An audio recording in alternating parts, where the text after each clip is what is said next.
Live from the Preston Highway Studios, it's 24-hour Purple People. And now here's your host, John Harper. Well, hello everybody, and welcome to 24-hour Purple People. My name is John Harper, and I am happy to see you tonight and happy to be here. Welcome to the program. Obviously, this is going to be a little bit different than our normal program, as we don't have as many fun things to talk about this evening, but we have important things to talk about, that's for sure. We had a match last Wednesday against Detroit that we probably won't talk 1 second about on this program. This has been a troubling week for a lot of us, and I think it's important. One thing that we discussed before airing today is, should we go on air? And I'd just like to take a second before I get to the main course of this to explain why we decided to. For me, anyway, I think that right now more than ever, people that have media programs and things of that nature, we have to continue pushing forward, and we have to continue to find ways to get through this in different ways. And we have to discuss things that need to be discussed as a group. One thing that I hope sets our program apart from a lot of other ones is you can be a part of this program and chat, and we hope that you get on the chat tonight. I'm not going to be quoting a lot of things on the chat because I'm not trying to put people out there more than they already are. But anyway, we are happy to be here and happy to continue the discussion that has been, at the top of our minds, and has really been tough for a lot of us in a lot of ways. I don't have the words to describe my feelings this week. It has been rough. So, but we hope that doing this and continuing pushing the momentum forward for change and positivity with our clubs will help make a difference. A big difference today is we have a special first time on the program, a special guest who we hope will be eventually more than a guest. Hope McPherson. Hope, hello and welcome to the program. Hey guys. Thanks so much. Now, Hope, I want to, I know on Hot Brown, there's a game that you play about something, what is in your cup? Is that correct? What's in your cup? Yeah, that's our second favorite segment. The first is when we roast Benton. And thank you for allowing me the hot moment there to roast him on a secondary channel. All right. Other than the typical. So we just talk about what's in our cup and what we're drinking. I'm a redheaded ginger tonight, so it's a ginger and Maker's Mark. Very good, very good. I like to know what's in everybody's cup out there. Speaking of a man who's bound to have a cup around him somewhere, Mr. Ken Luther. Ken, say hello. Hello. How is everyone? I have, what do I have? Murder wine in my cup. Castillo de something like that. It's the House of the Devil wine. It's the wine that sponsors Manchester United, if anybody was curious about that weird piece of soccer trivia. Must taste really shitty. I wasn't going to do yellow cards and red cards tonight, but I'm going to go ahead and give you one anyway for that. You promised no cards. I promised no cards. That's the only one. Got to be a world record. Hope you better behave yourself. Yep. Yeah, yep. Heard. So, normally for these programs, I do a lot of notes and research and formatting. I have the format and the topics on the middle of the screen there. And, we try to follow along with those. As you can see, they're not on the screen to this evening because I don't want it to be something where we're following an exact dialogue. I just want to free flow and go from there. But that being said, I'll kind of start off by saying that, on Monday, the news broke of these allegations, and the news stories, of course, went across the country, and the entire soccer went across the world in many soccer communities. And I think from there, we all just, I know I was distracted the rest of the day, couldn't really get anything done at work. Hope, when you first read the news, your initial reactions, your initial feelings before and I'll let you both comment on that as we go throughout this week. But your initial reactions to this story breaking on Monday. I was absolutely aghast. I had when this investigation opened, literally a year to the date, I think it was. I had no idea that our club would have this kind of behavior going on. I was floored, absolutely floored, could not catch my breath, and was just so mad. I remember just being so mad. Yeah, I agree. When it first broke, there was a lot of anger involved, and I think there still is in a lot of ways. Ken, your Monday, I know, I first heard about it in our 24-hour group chat. Your initial reactions to things in the early ongoing of this. Like similar, but I also had defensive reactions. I did what you probably shouldn't do in crisis situations, is I jumped on Twitter. And I, tried to put myself in the shoes of the leaders of the club, and try to figure out in a day or less on partial information why this happened. And I got defensive, and I tried to defend some certain things. And then as the day went on, there was this deafening silence from the club. And it as that silence, that time of silence got longer, I got more angry at the club. And I couldn't imagine how not only could they let this happen under their watch, but then not even have the honor and the courtesy to talk about it. I'm sure there are excuses and reasons and whatever as to why they're acting like they are. But every minute that goes on just makes me more disgusted as to their actions and their complicity in this. Yeah, I think we can all agree that that initial, lack of statement, and it got to the point where we had kind of decided that, I think a lot of supporters have decided that any statement at that point was not going to be anything that was really going to make that big of a difference to us, because it had taken too long at that point for that to get out.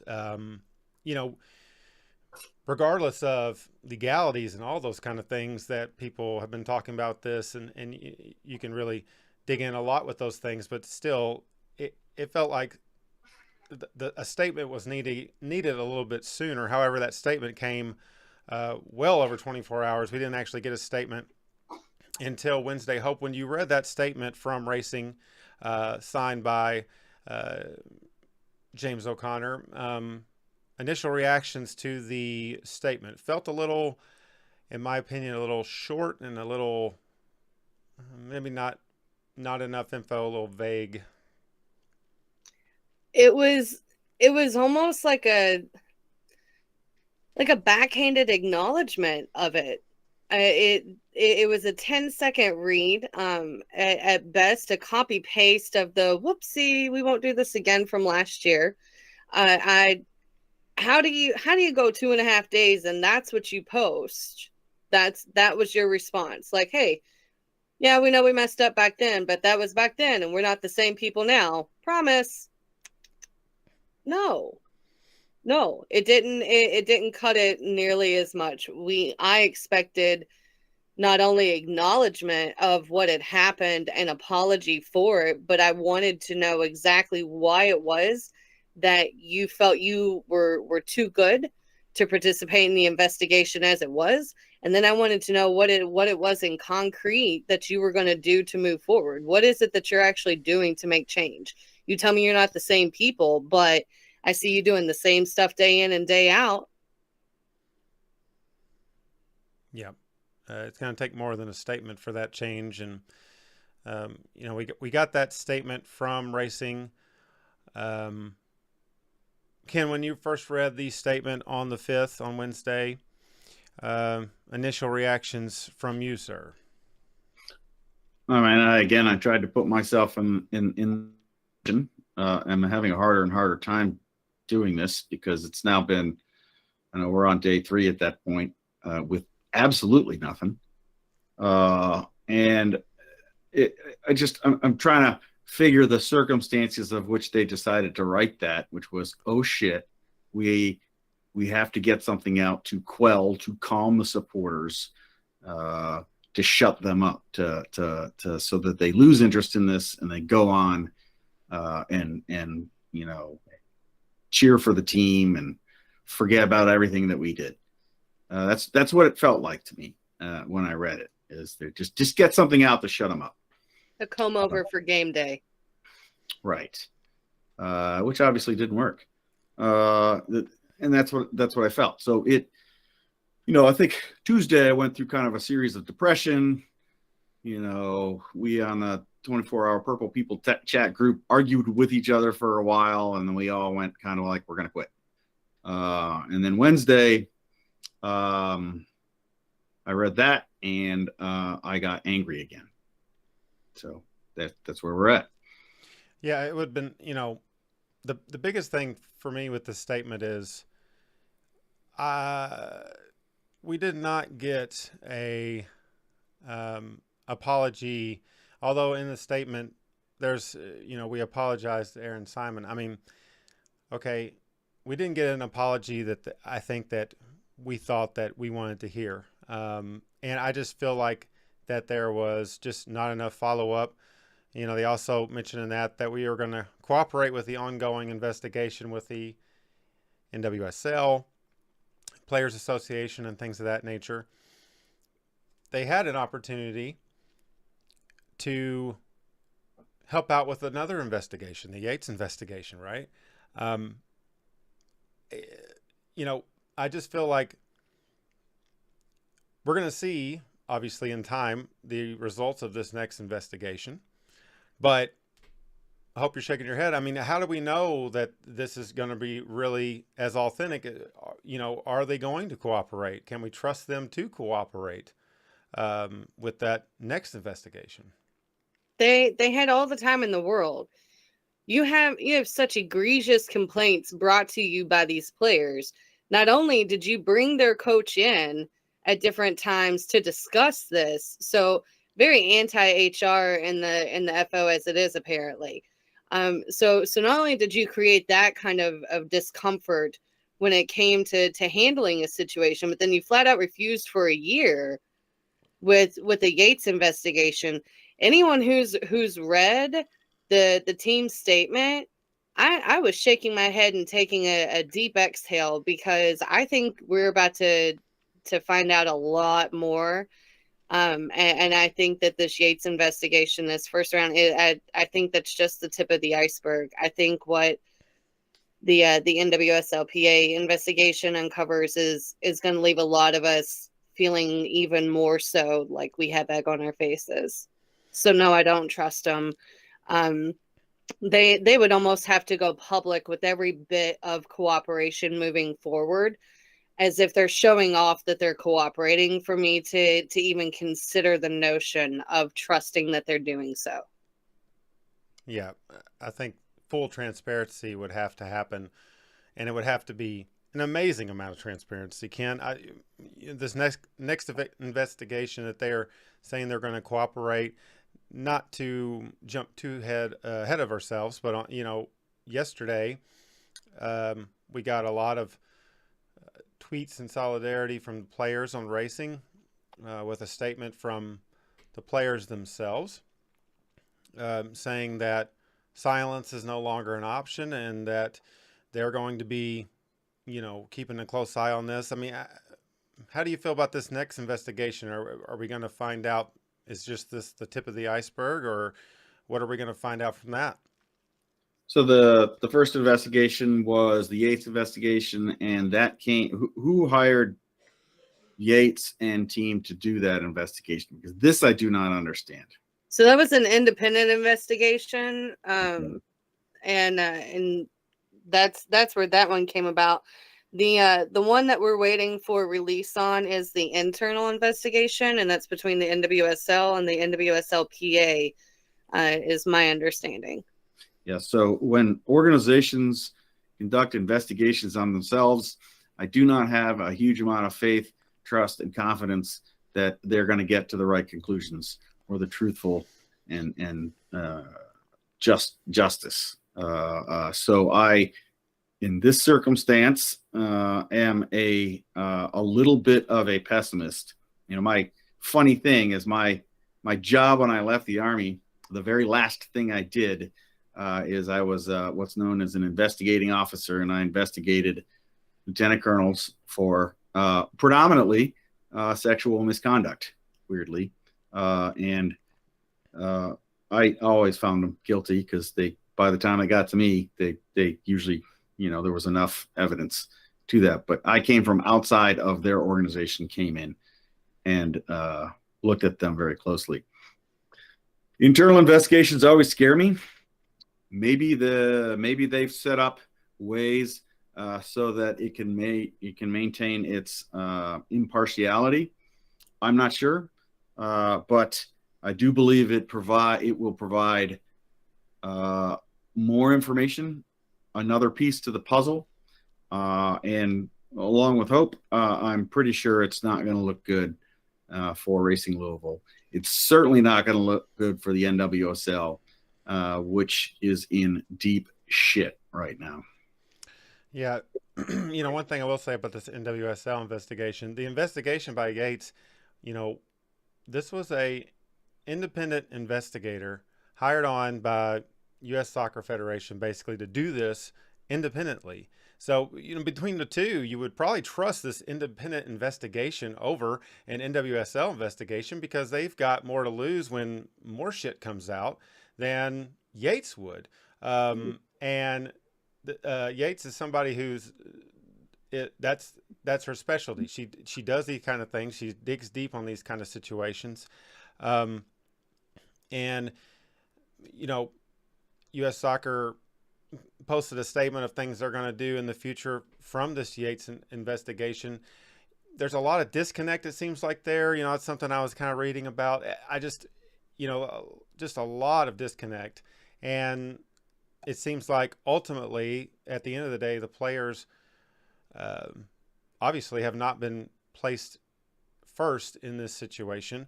It's been profit over players. So we entered Wednesday evening, and a lot of us had very mixed emotions about Wednesday night's match, Louisville City versus Detroit City. And we still have mixed emotions today. I have mixed emotions right now. But we entered this match knowing that we weren't going to go to a match like normal. And my hat's off to everybody involved with the Coopers who, really did a great job of not staying silent and not just stepping to the side or saying business as usual. That we were not going to stand for it. And I know all the other supporter groups feel the same. They're not going to stand for it either. So in the first half of Wednesday night's game, absolute silence from the Coopers end. There was no capos or drums the entire evening. Ken, I'll kind of start with you on this one. So your impressions of Wednesday night's game, the statement made, some tifos and banners, and a lot of stuff showing support of the players and support of change. Yeah, it says something when at a game that's not even an NWSL game, the fans are so upset that we we did something which I've always called the number of years that I've been around the Coopers, the nuclear option, which is to go silent. It is not easy to do. And not everybody agrees with that methodology. But in this case, it was very hard to find somebody that didn't think that was appropriate. The TIFOs, I thought were also excellent. Now, full disclosure, I am not on the Jock Out bandwagon right now. I think there is more information out there for me personally to decide that he should be fired. I do think that he should be put on administrative leave until we get the rest of the facts in the matter. He needs to be separated from decision-making in the club. And it's not unlike what other clubs have done. So some people may not agree with that methodology, and that is perfectly okay. We're in a space right now where we can discuss and talk and debate, being respectful of each other, because we are a community and we have different views. I am of the view that Jock, I know him personally. I would have called him a friend until Monday, and I may still call him a friend, although it's getting harder and harder to say that because of this now coming up on 7-day silence that we've heard. I understand that he is not comfortable with supporters or the media or anything like that, but this is the position that he's in. This is the job that he took, and this is what he gets paid for. I'm beginning to think that he's suffering from something called the Peter Principle. Anybody that knows what that is, that means he's been promoted beyond his capabilities. He was an excellent soccer manager, no doubt about it. I don't know about his ability to manage the women's game. I think there may be some questions there. And I don't know about his ability to hire women's coaches. There's certainly some questions there. But handling all of this in a large, complex organization, in a chaotic environment, in a crisis, I think has been certainly substandard, if not terrible. Before I get your opinion on the last part of that, because I know you're probably wanting to give it hope, your initial thoughts on the display of support from not a racing game, from a Louisville City game, from the supporters here in Louisville to the racing side. Obviously, same company, but it was great to see that solidarity on Wednesday. That it was. That really speaks volumes to the one purple family tagline that we carry about ourselves, and to see it cross from the men's team to the women's team, or however you want to look at it. It was very nice to see in something that had turned into a very dark evening. It wasn't fun to be down there. I don't typically go and hang out with the Coopers. I take a break and I hang out in Scouse's house because we're drumming for the women's games and we can hear them on that end. Kaylee drums with the Coopers. We talk about it all the time and just how much energy is over there. I tease about coming to hang out. Standing there on that rail, quiet and holding a sign, was probably one of the most surreal moments that I've had in quite some time. I just finished buying tickets for my office for next year for Lou City. And when I handed out the tickets that evening to one of the gals, I was like, hey, by the way, I should probably let you know that tonight's environment and game day experience is not going to be what you're used to. This is what we have going on. She immediately hopped on the teal train. I loved being able to see at any angle of the stadium, there were spots of teal mixed throughout. And so I really appreciate the fact that extended beyond our supporter groups and went into the purple community itself. I have asked, along with a lot of other people for more than a year now, why is JOC part of Racing Louisville? He runs that club like it's a men's team. It's not. Needs to be run a totally different way. So I am on the JOC out. I think he needs to be on administrative leave for both ends of it immediately. and completely removed from Soccer Holdings until we get a concrete answer. And then moving forward, he should be 100% absolved of Racing Louisville and have nothing to do with that team, period. I agree with that. I don't want to. I don't know who came up with it first, but I think it was Becky Morgan. I get that right? Who wrote about it, and she's a fantastic writer, and I hope she's still motivated to do the quality work that she does. But she wrote about creating a GM that's separate from the Lou City and Racing Organization for racing. And the German in me said, that's inefficient. Why the fuck would you do that? That's, you got to pay I don't know what a GM does. So I don't really know what I'm talking about. But now I'm 100% on board with that. Absolutely. And honestly, when the NWSL, if they still exist after all of this, when they do lay out, all right, this is how we move forward, I think that's going to be one of the requirements for all clubs. Well, but then you have to also ask, too, while we're considering what his position should be moving forward in the family, it may not be of a sexual assault nature, but what form of mishandling is happening with our men's team? If he's willing to, when it comes to complaints of physical recovery treatments and things of that nature, if he's willing to bring a coach in on a conference with another player who's brought up a concern for the women's team, who's to say that he won't do the same and is not doing the same for the men's team? But because he is regaled the way that he is, it's not being brought out. Yes. I think that touches on an issue about who James O'Connor is. And James O'Connor, he's as hard as woodpecker lips. He is a hard dude. He comes from the Irish soccer school of hard knocks. They probably played through injuries back in the day. I've met many people in the military just like him. And I think there's some cultural assimilation issues that he is failing at. When you have numbers of players, to this day we don't know how many, who come to you with issues about a coach, and you don't, as a leader, it should get your radar up. Something is wrong. This keeps happening. Something is wrong. I understand standing by your subordinate leaders in the first instance. But if it keeps happening, and it sounds to me like it kept happening, then you need to go and check yourself. And what I think is he just let it go, and here we are. Yeah. You both talked about administrative leave. Here's where I'll say that time's passed. If you're going to do that, it should have been done on Tuesday. Yep.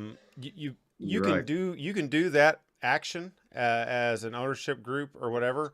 You can do that immediately because you're putting somebody to the side and you're saying, step away because we've got a lot to figure out here. I mean, you do that tomorrow, I feel like it's like, well, it's past the time to do that. It's better that late than never, though, but it does make you question who is the PR for Soccer Holdings. Like, who is doing your damage control here? Yeah, well, I tell you, I think it's Jonathan Lintner, maybe, but what I think is happening is it's now the NWSL and a bunch of lawyers with Soccer Holdings that are incredibly risk averse and frankly have completely lost control of this situation. Yep. No, there's no doubt. There's no doubt on that one.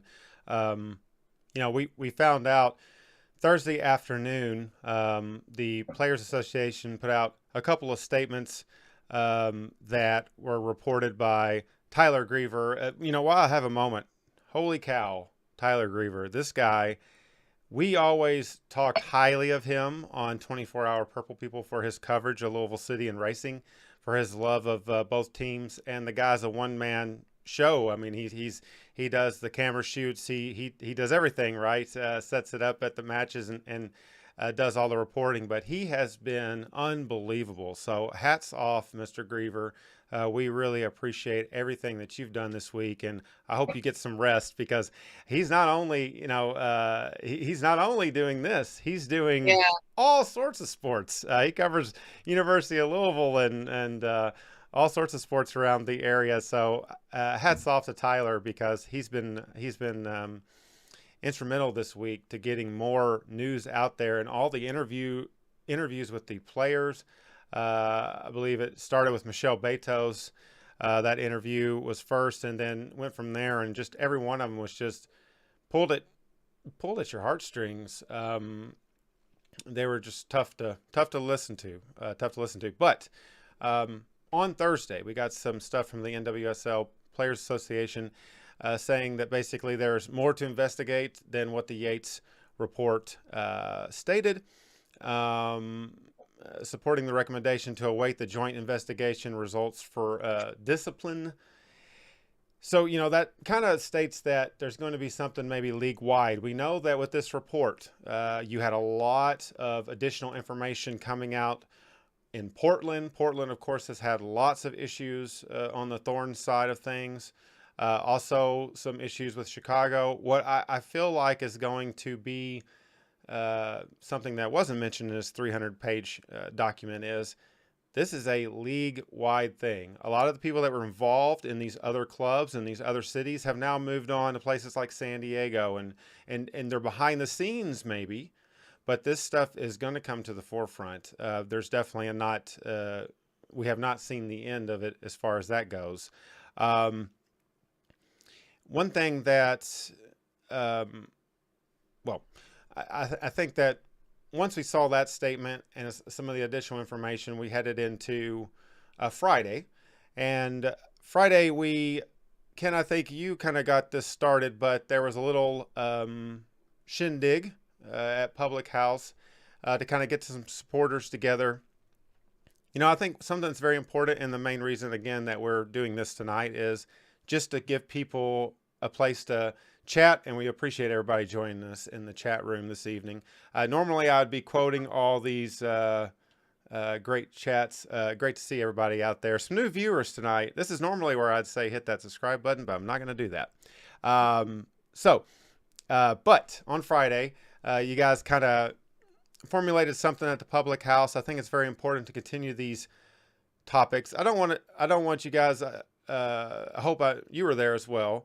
I don't want y'all to really recap what was talked about there or anything, but what do we need to continue to do on the likes of that? Hope, I'll start with you. What would you like to see as far as this community coming together in person and discuss going forward? I think it's important for us to determine how we best support the players while waiting for what guidance is that the NWSL has to offer based off of their report. How do we continue to make our end goals known and achieve those goals without losing momentum and letting the front office just kind of sweep this under the rug? So how do we move forward from here and support both what it is we want to happen, which is accountability, and also supporting the women and the men that we've come to love here in the city? How do we do that, and how do we do it as a family? Yeah, I should also say, Kim, before you start, I did skip something that I do want to give a little tip of the hat to. Benton and Zach doing Soccer City Radio on Thursday night had to have been. I mean, I had more butterflies going on the air tonight than I had probably since episode 1, but hats off to Benton and Zach for doing that, because that had to be a little nerve-wracking. I know that I believe Tyler joined them as well, but it was good. It was good to have a little normality at that point. But back to Friday. Ken, had this event at Public House. What would you like to see as far as that kind of discussion? Did you think there was some positive momentum made at the Public House event? Yeah, absolutely. Thursday I hit the text group after we feeling all sorry for ourselves, and I said, no, fuck it. We're going to fight. We're going to fight for the players. We're going to fight for what we have here, and we're going to fight for Louisville soccer. And that's what we're going to do. There's going to be stuff that happens outside across NWSL and hopefully across all of soccer, all of youth soccer, certainly all of women's soccer and girls soccer. But we need to focus right here in our town, our city, because this happened on our watch. I knew that people needed to talk because there were different opinions out there. And I'll say it again, it's okay to have different opinions. We can civilly discuss this stuff. I had huge fights on Twitter with friends that I've had for 10 years just this week, to where we were almost not going to talk to each other. We managed to get past it. But, it's a place where we can meet and we can talk and then we can organize and we can plan and we can set those mutual goals together to support the players. And everybody, regardless of what they think about this, is invited to show up at Public House at 7 p.m. on Fridays to talk through it. That's what we're going to do. There's going to be a whole bunch of people that want to do a whole bunch of different things. We're going to collect sponsorship information. We're going to write letters, emails. I saw a couple of emails come across today that were really well written, that were to the club with all the club's email addresses on them, and to Dr. Lynn and Cindy Lynn, who are huge sponsors and philanthropic, I can't say that word, you know what I mean, sponsors that have a huge part to this, and whether or not, this is going to taint their legacy or not. This is the kind of stuff that some people want to do. Other people want to start looking at exactly who the owners are and what they knew. And there are other people that want to do kind of direct action type of stuff, tifos and jock and posters and signs. We're going to organize, and people are going to work towards those goals. And there may be other people that have great ideas to do other things so that we can show the players that we love them. We can also show the club that we are not happy with them, and this will not stand. Yep, absolutely. Everybody can agree at the end of the day that what we are hearing about and seeing in this situation, the events that transpired, are unacceptable.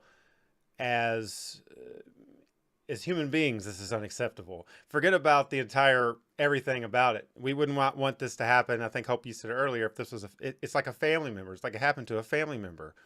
I think we all feel that way. And at the end of the day, we're all going to have feelings of what to do. We're going to have feelings of what we wouldn't want to do. People are, and the Coopers, they did a great job with when they were talking about the silence during the first half. They said, we know that this is uncomfortable for some people, but obviously there was a lot of uncomfortable situations at Racing, and but we're not forcing your hand upon doing those kind of things.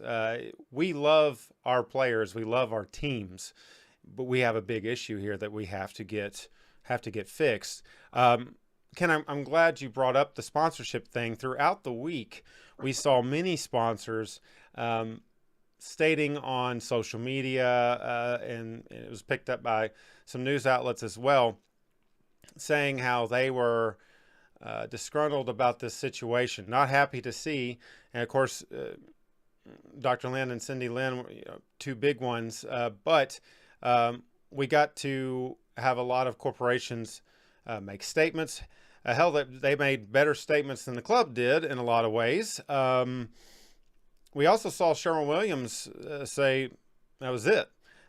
Sherwin-Williams, a little peek behind the curtain, has been our paint source for tifos, and that connection, as recent as the summer showcase, we had that sponsorship. They just had a gift card giveaway, 2 weeks ago. These sponsorships are a vital portion of this push. And let me be a little pessimistic about the Sherman-Williams. We can assume they did the right thing, but I'm guessing they also didn't be involved in providing free paint to paint tifos that said various things that the club doesn't agree with. So I'll be a little bit pessimistic on that one. But if we need paint for tifos, call me up. I'll pay for it. No, don't do that. Come over to my basement and take the I know numerous cans that are still down there. Do not go buy any paint. Anybody. That goes for you out there. Anybody that wants to paint some, no. Most of mine are yellow and purple, so I don't have any teal, unfortunately. I got green. I feel like I could make some teal. I'm not sure what goes into teal. I'm sure we could figure it out. 1980s Miami Vice color. I'm not sure, but I know that someone had posted asking Sherwin-Williams if they would like to donate paint. I don't know that they have responded or not. I did see that. But touching on the sponsors, I'm sure that they can produce the receipt. I would like to go with, that's a pretty ballsy move to come out and make that kind of statement and not follow through with that.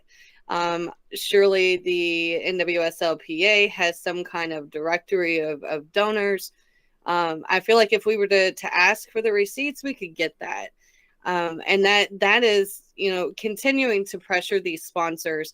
I posted a few days ago that, if money speaks, sponsors are the ones who are capable of applying the pressure to initiate change.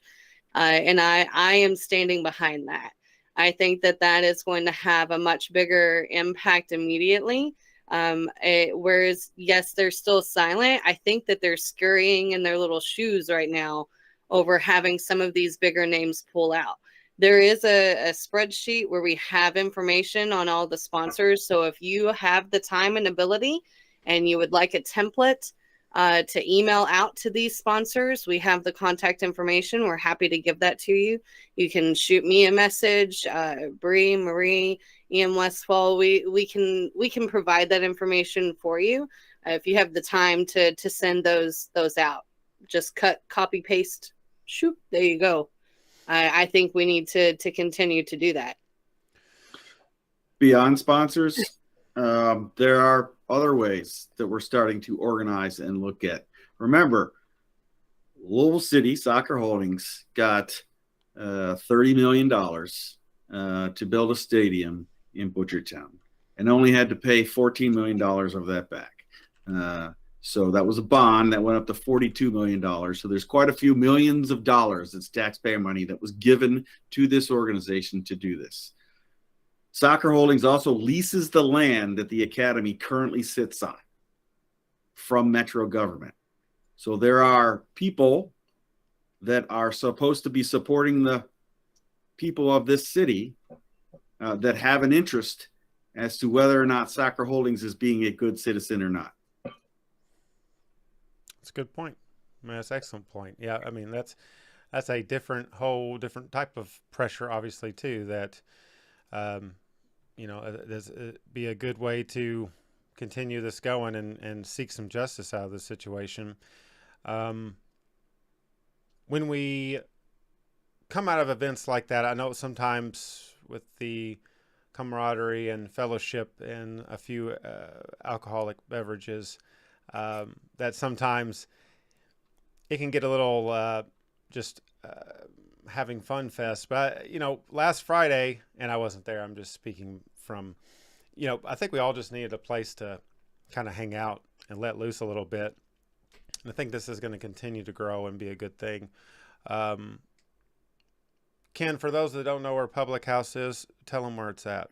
So it's the old Cumberland Brews on Bardstown Road. So I want to say 1500 block-ish across the street from Zaz on Bardstown Road. So it's, it's a public house. The whole concept behind the public house is public house, is for the people. Somebody asked me at some point, who's putting this on? And I didn't want to say the Coopers. I didn't want to say the, Louisville City Ladies. I didn't want to say the Louder Legion. I just said the people. The people are putting this on.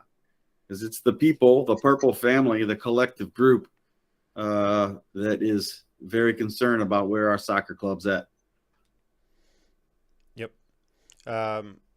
Everybody has Google, Ken. That was just to buy me some time to think about what I want to talk about next. So yesterday, and kind of as we look ahead over the next couple of weeks, yesterday we had some Coopers head up to Indianapolis to join the Indy 11. That was just something that was just awesome to see, that stretches across multiple teams. This is not just about the city of Louisville, as we said before, Portland, Chicago, a lot of other areas, but this is a league-wide problem. The USL has its problems at the moment, as well as Monterey Bay postponing their matchup after some verbal abuse altercations. Doesn't seem like it's getting rectified. We have some issues in Chattanooga.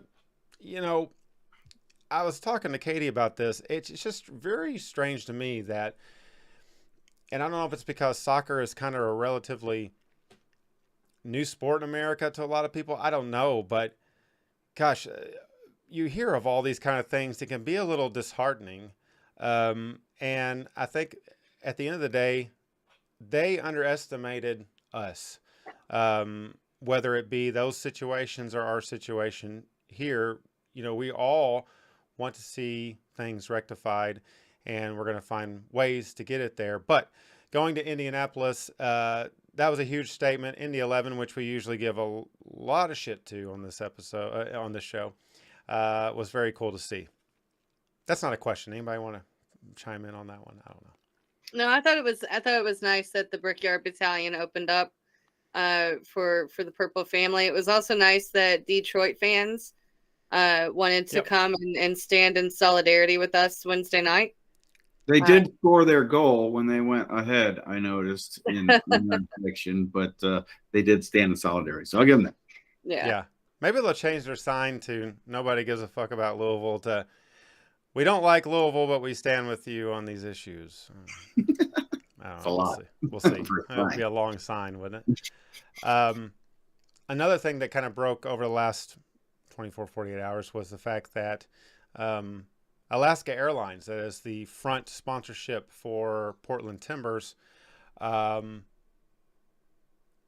they also on the Thorns kits? I cannot.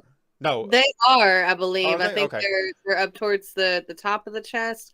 They also have a loan company, or some form of finance company that posted pretty much on the heels of Alaska Airlines, who is also suspending their sponsorship of the Thorns.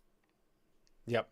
So they have decided to take a lot of that sponsorship money and send it toward some foundations that provide service to women who have been sexually abused.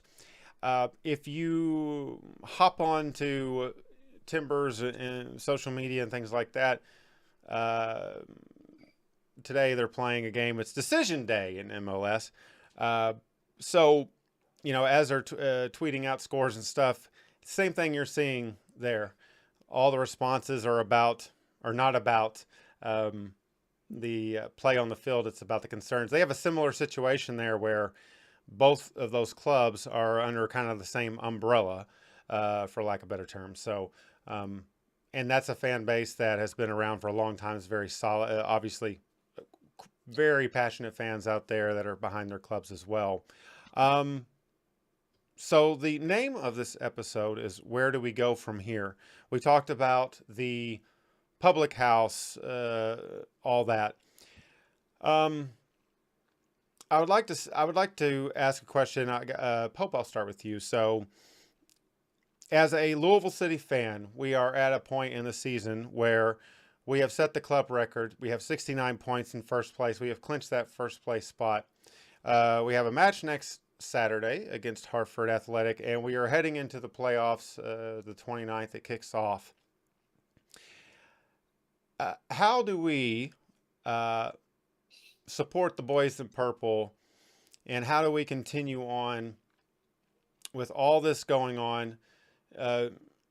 If you don't mind sharing your thoughts and feelings on that situation, because I know that's the biggest thing that's kind of providing heartache to us all right now is we want justice and we want this to get fixed and we want certain people to be reprimanded, but we also love our team and this is such a huge part of our lives. Could you share your comments on that? I was really hoping that this was going to come up, and then I felt that it was just building to it when you said that it was decision day in the MLS, because very much so it is decision day today for a lot of us because today is the last day to opt out for playoffs.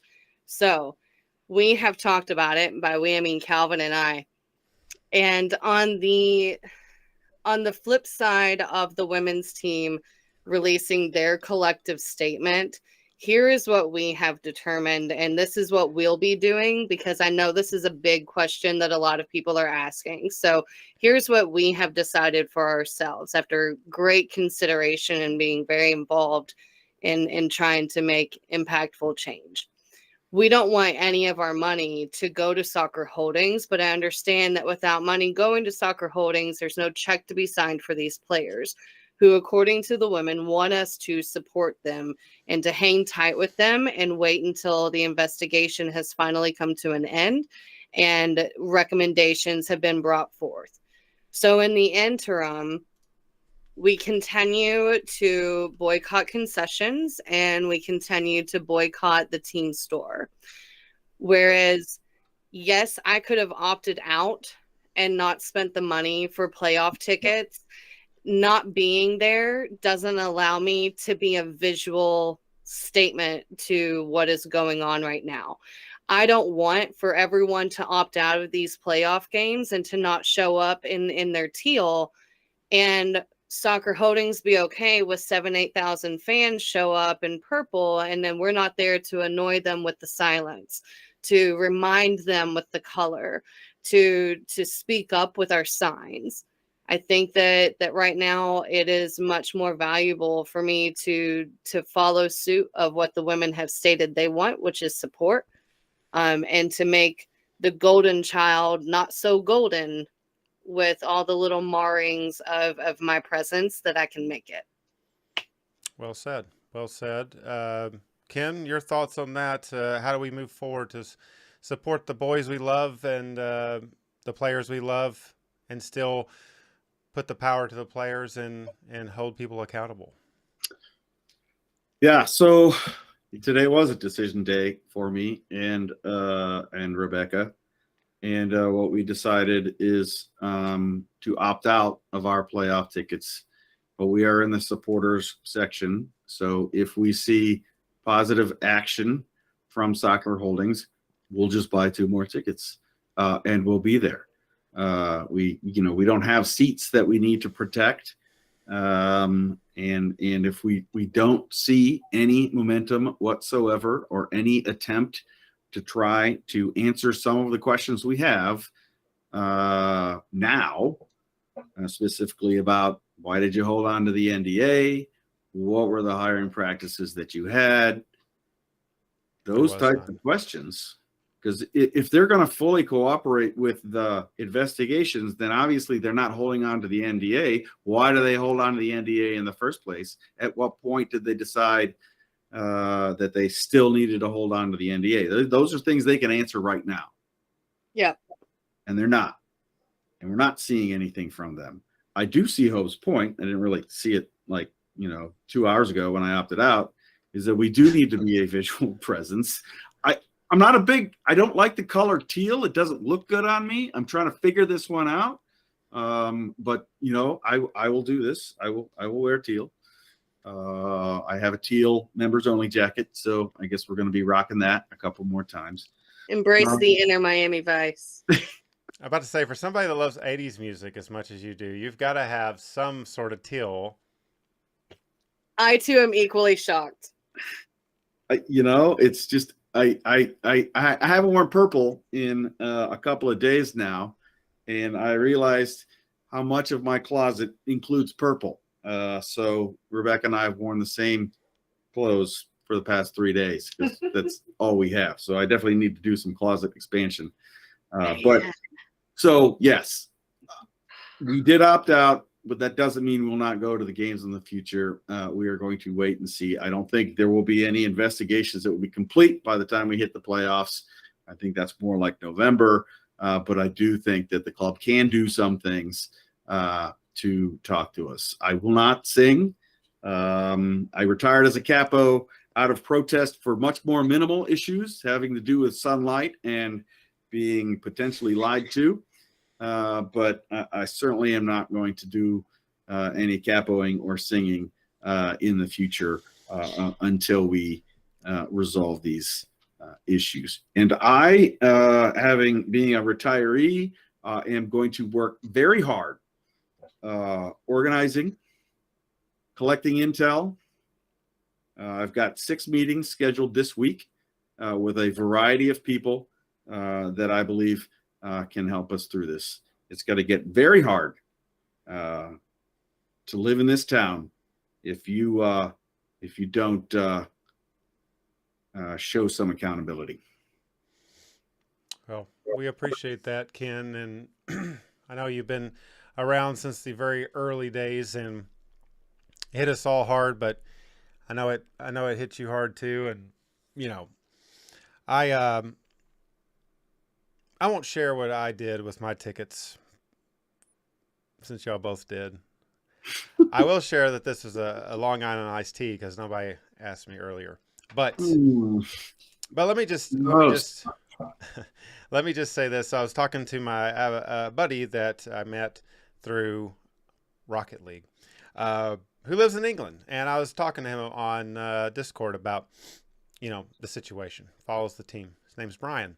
He said that in England, when they have situations where there's a front office problem, or there's issues with the club, you know, one of the things they do is when the team does good on the pitch, they clap. Okay, which they love clapping over there. If you didn't already know that, they just love clapping. But they don't do any of their usual chants. All the chants they do is about the issue they're wanting to address. There are no banners placed up in the stadium. The only banners that might be up are banners that are addressing the issue. This conversation was held with him just a couple of days ago. Sounds like to me that overall, in last Wednesday, it was a great job, a great showing by all supporters. It's not just the Coopers, it's Scouts, it's the whole stadium, right? When the intro to that game, Mike Watts was kind of giving the intro, they were showing close-ups of people. Apparently everybody in Louisville has a screen printing machine because all of a sudden everybody's got JOC out shirts within like 24 hours. Amazing. And you know, it was just awesome to see, right? Glenn bought a bunch of Till shirts, brought them to the tailgate, with donation to a foundation for sexual abuse support and things of that nature. Give you a Till shirt. I mean, like everybody was immediately, that's the culture we have in Louisville. And that's why we're so upset, because this family, this Purple family, you two, everybody out there, there's nothing like it. And we expect the same from the front office. We expect the same out of people that have more control. We know that this is a business. We know that at the end of the day, they are wanting to be profitable. And we get that. And guess what? We want them to be profitable too, but we want the right people to be in the right position to represent this family the way that it should be represented. Because I can tell you what, I have met more great people through this than I ever have. So, I don't know. It's tough. It's really tough. You don't want to lose any of your friends. You know, I mean, we plan our lives around these schedules. You know, Yeah. You look at the schedule way ahead of time, and it's like, oh, I can't go on vacation then because Louisville City plays, or I'm going to go on vacation somewhere that Louisville City is. Like, I went up to New England to go to Hartford, freaking Connecticut. Okay. Let me just kind of wind things up here, and I'll get some closing thoughts from you too. But I want to get one thing out.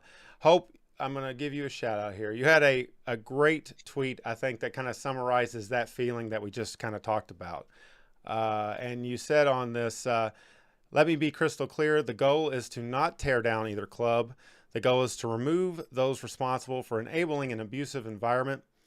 And if money speaks, sponsors are capable of applying the pressure to initiate action. And I think that was something that we can all agree on. We don't want to see the craziness of the clubs just going away. And you know, we're not like to that point, I don't believe, but we want things to be rectified, and we are not going to stop. We're not going to stop caring. This is not something that, look, I'm not a big, first off, I have to take a break from the Twitter world. If I'm looking at Twitter for a long time in one day, I feel it mentally. And I hope everybody out there takes a break from it too.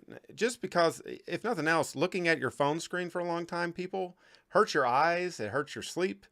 That's what blue light filters are all about. So, but, that can really push at your mental health. So, but we're not going to stop. And even if I'm not like tweeting something a lot, I'm not going to stop doing what I can to support this cause, and getting us where we need to be. We do have a match next Saturday, as I alluded to earlier, with Hartford at home. And I'm sure more will come this week. I'm hoping that we will hear more news, and I'm sure as we have some great, we mentioned Tyler Eric Crawford, I believe his name is. There's just so many great journalists in Louisville. We are very fortunate to have some journalists that go above and beyond to get a lot of stories, and I'm sure we're going to hear more this week. So let me get some closing thoughts from you guys. I want to thank you for being on the program this evening. You were fantastic. Let's get some closing thoughts for you, and also tell the people where we can find you, your Twitter, and some of the other programs and media that you might be on. Well, thanks so much for having me. It was a very pleasant surprise to get the invitation today. Long-time listener, first-time guest. I'm 2/3 of Hot Brown Soccer Town. We put out a podcast, and everyone knows who that is. We roast Benton a lot on there. We talk a little bit about soccer. We talk a lot about a lot of other things. We'll be talking tomorrow night about all of this. You can find me on Twitter at HMcPepper. Yeah, my closing thoughts are, damn, I'd really just like a break right about now. So please remember to breathe and take care of yourself. This is a lot for a lot of people to process. You never know who it is that's being triggered by this, because they themselves are a victim. So check in on your people. This is going to be a very long, hard fight, I think, for a lot of us. And however it is that you see fit to continue to support the club, or to not support the club, remember, at the end of the day, this is about systemic change and trying to make a positive environment for these players to play in, and for our kids to grow up and be able to play in. Yep. It's not just about the right now, it's about generations to come as well. So, Ken, closing thoughts on this episode? Yeah, systemic change is a marathon. It's not a sprint. And to run a marathon, you got to rest here and there. So, I've been, a year and a half. I retired. I got a big bag of weed, and I went to sleep for a year and a half. Well, I'm awake now. Put all that stuff aside, and I'm focused like a laser.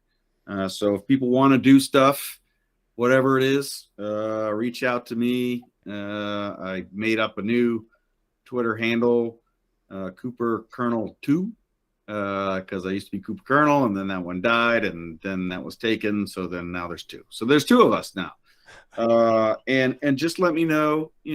I'm open to all ideas. I don't care, what your ideology is. I don't care what your politics are. I just want to, what can we talk about that's going to make positive change in the organization? We may not agree on what those objectives are.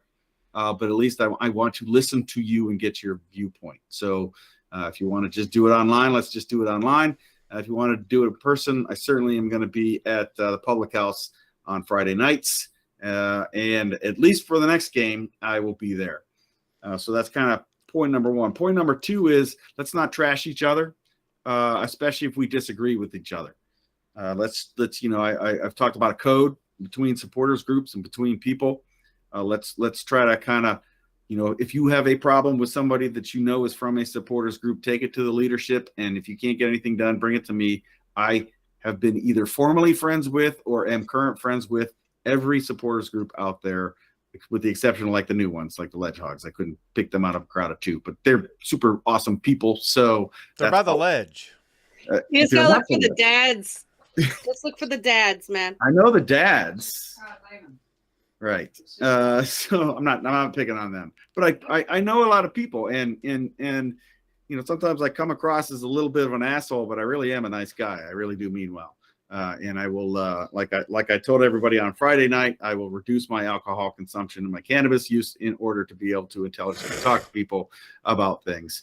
It sucks. My games are not nearly as fun, but I think it's for the players. It's the most important thing we can do right now. Folks, if that doesn't tell you anything, that the cannabis use and the alcohol assumption is going to be limited, Ken means business. Yes. No, Ken, we appreciate all that you're doing, and hope we appreciate you as well. And we will be listening to you on the Hot Brown Soccer podcast. I'm looking forward to seeing what's in your cup on the next episode, as a matter of fact. When did your shows drop normally? Is there a... This is not an intent to roast Robin, though I'm sure Kaylee in the chat is about to crack up if she's not already beaten me to it. We're very inconsistent. The only thing we are consistent about is roasting Benton and being inconsistent with our releases. So I think Robin is almost done editing an episode that we're still waiting to release. We'll see if we can get this one done by midweek. Yeah, I anticipate she won't have a lot to edit out of this one, because I think it'll be pretty cut and dry what our topics are, and not too much of a deviation. But yeah, right. Well, no, I think I saw her in the pub this morning, so I don't know if it's done. Yeah, I had sent the message out that I'd be on here tonight, and I need to be out by a certain time. And it took a few more messages from Kaylee before we got one from Robin that said, "Sorry, I just woke up." So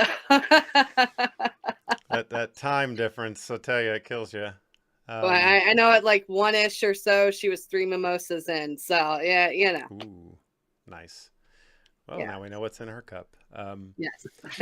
Perfect. Well, thanks again, Hope, for being on here. It's been good to have you, and we'd love to have you back anytime. So Anytime. We Yeah, also thank want to thank everybody out there, even Benton, who was in the chat. Even Benton. No, Benton, we love you. We're just kidding.